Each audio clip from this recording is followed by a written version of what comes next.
वे योजनाएं भी लागू हो रही हैं जो पहले लागू नहीं थी। आयुष्मान योजना के तहत 5 लाख रुपए तक मुफ्त इलाज का लाभ अब उड़ीसा के लोगों को भी मिलेगा। और इतना ही नहीं, अब तो केंद्र सरकार ने 70 साल के ऊपर के बुजुर्ग के लिए भी 5 लाख रुपए का इलाज मुफ्त कर दिया है। आपकी आय चाहे कितनी ही हो, आपके घर में अगर 70 साल के ऊपर के बुजुर्ग है, उनकी उम्र 70 साल से ऊपर है, तो उनके इलाज की चिंता मोदी करेगा।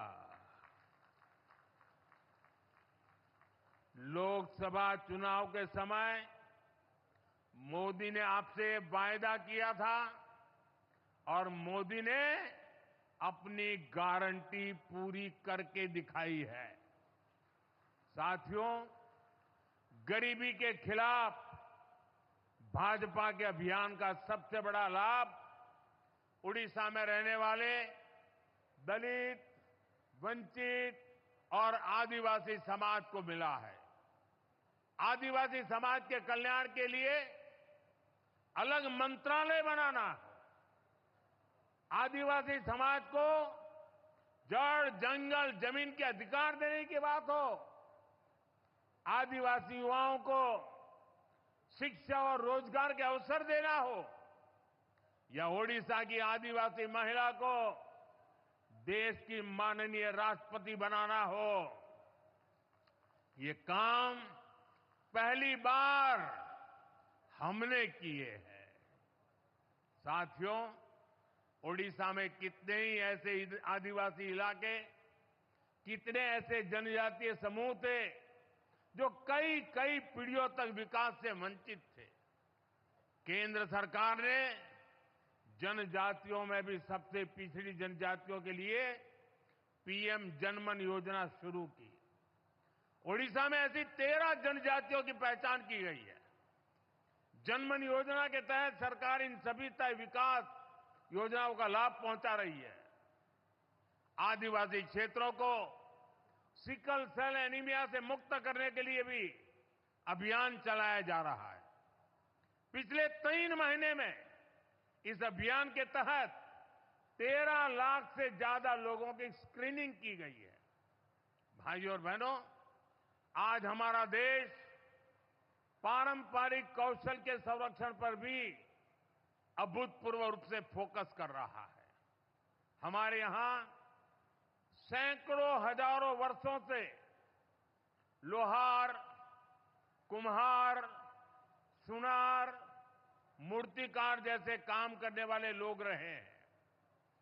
ऐसे 18 अलग अलग पेशों को ध्यान में रखते हुए पिछले साल विश्वकर्मा दिवस पर विश्वकर्मा योजना शुरू की गई थी। इस योजना पर सरकार 13,000 करोड़ रुपए खर्च कर रही है। अभी तक 20 लाख लोग इसमें रजिस्टर हो चुके हैं। इसके तहत विश्वकर्मा साथियों को ट्रेनिंग दी जा रही है। आधुनिक औजार खरीदने के लिए हजारों रुपए दिए जा रहे हैं। साथ ही बिना गारंटी का सस्ता लोन बैंकों से दिया जा रहा है। गरीब के लिए स्वास्थ्य सुरक्षा से लेकर सामाजिक और आर्थिक सुरक्षा तक की ये गारंटी, उनके जीवन में आ रहे ये बदलाव, यही विकसित भारत की असली ताकत बनेंगे। साथियों, उड़ीसा के पास इतना बड़ा समुद्री तट है, यहां इतनी खनिज संपदा है, इतनी प्राकृतिक संपदा है। हमें इन संसाधनों को उड़ीसा का सामर्थ्य बनाना है। अगले 5 साल में हम उड़ीसा को रोड और रेलवे की कनेक्टिविटी को नई ऊंचाई पर लेकर जाना है। आज भी यहां रेल और रोड से जुड़ी कई परियोजनाओं का लोकार्पण किया गया है। आज मुझे लांजीगढ़ रोड, अंबोदला डोईकालू रेल लाइन देश को समर्पित करने का सौभाग्य मिला है। लक्ष्मीपुर रोड, सिंगराम टिकरी रेल लाइन भी आज देश को समर्पित की जा रही है।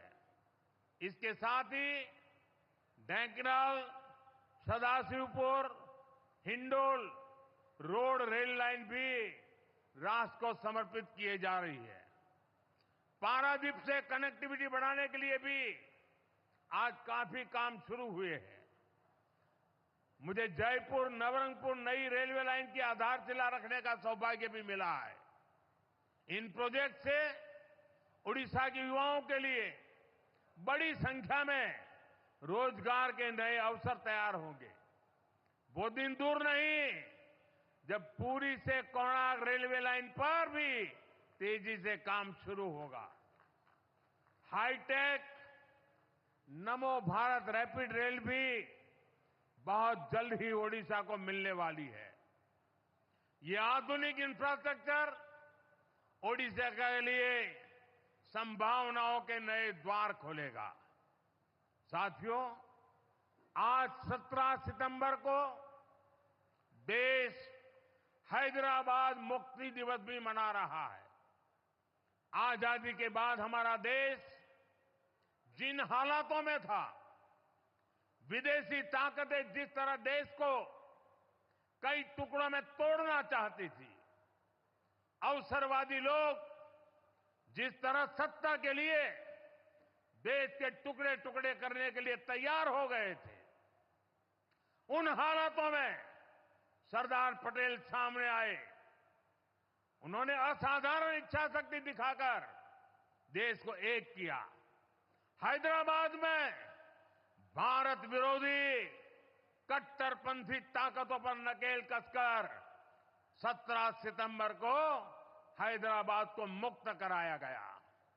इसलिए हैदराबाद मुक्ति दिवस ये केवल एक तारीख नहीं है, ये देश की अखंडता के लिए, राष्ट्र के प्रति हमारे दायित्वों के लिए एक प्रेरणा भी है। साथियों, आज के इस अहम दिन हमें उन चुनौतियों पर भी ध्यान देना है जो देश को पीछे धकेलने में जुटी है। आज जब हम गणपति बप्पा को विदाई दे रहे हैं, तो मैं एक विषय इसी से जुड़ा उठा रहा हूं। गणेश उत्सव हमारे देश के लिए केवल एक आस्था का पर्व ही नहीं है। गणेश उत्सव ने हमारे देश की आजादी में भी बहुत बड़ी भूमिका निभाई थी। जब सत्ता की भूख में अंग्रेज देश को बांटने में लगे थे, देश को जातियों के नाम पर लड़वाना, समाज में जहर घोलना, बांटो और राज करो, ये अंग्रेजों का हथियार बन गया था। तब लोकमान्य तिलक ने गणेश उत्सव के सार्वजनिक आयोजनों के जरिए भारत की आत्मा को जगाया था। ऊंच नीच, भेदभाव, जात पात, इन सब से ऊपर उठकर हमारा धर्म हमें जोड़ना सिखाता है। गणेश उत्सव इसका प्रतीक बन गया था। आज भी जब गणेश उत्सव होता है, हर कोई उसमें शामिल होता है। कोई भेद नहीं, कोई फर्क नहीं, पूरा समाज एक शक्ति बन करके, एक सामर्थ्यवान बन करके खड़ा होता है। भाई और बहनों, बांटो और राज करो की नीति पर चलने वाले अंग्रेजों की नजरों में उस समय भी गणेश उत्सव खटकता था। आज भी समाज को बांटने और तोड़ने में लगे सत्ता के भूखे लोगों को गणेश पूजा से परेशानी हो रही है। आपने देखा होगा कांग्रेस और उसके इकोसिस्टम के लोग पिछले कुछ दिनों से इसलिए भड़के हुए हैं क्योंकि मैंने गणपति पूजन में हिस्सा लिया था। और तो और कर्नाटका में जहां इनकी सरकार है वहां तो इन लोगों ने और भी बड़ा अपराध किया। इन लोगों ने भगवान गणेश की प्रतिमा को ही सलाखों के पीछे डाल दिया। पूरा देश उन तस्वीरों से विचलित हो गया। ये नफरत भरी सोच, समाज में जहर घोलने की ये मानसिकता, ये हमारे देश के लिए बहुत खतरनाक है।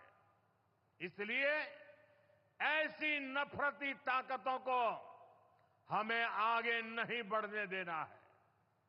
साथियों, हमें साथ मिलकर अभी कई बड़े मुकाम हासिल करने हैं। हमें उड़ीसा को, अपने देश को सफलता की नई ऊंचाइयों पर लेकर जाना है। ओडिशा बांसी करो समर्थनो पोइमो चिरऋणी मोदी रो आशा सारा भारत को ही वो सुनना रो ओडिशा। मुझे विश्वास है विकास की रफ्तार आने वाले समय में और तेज होगी। मैं एक बार फिर आप सबको बहुत बहुत बधाई देता हूं। मेरे साथ बोलिए, जय जगन्नाथ, जय जगन्नाथ, जय जगन्नाथ। भारत माता की, भारत माता की। बहुत बहुत धन्यवाद।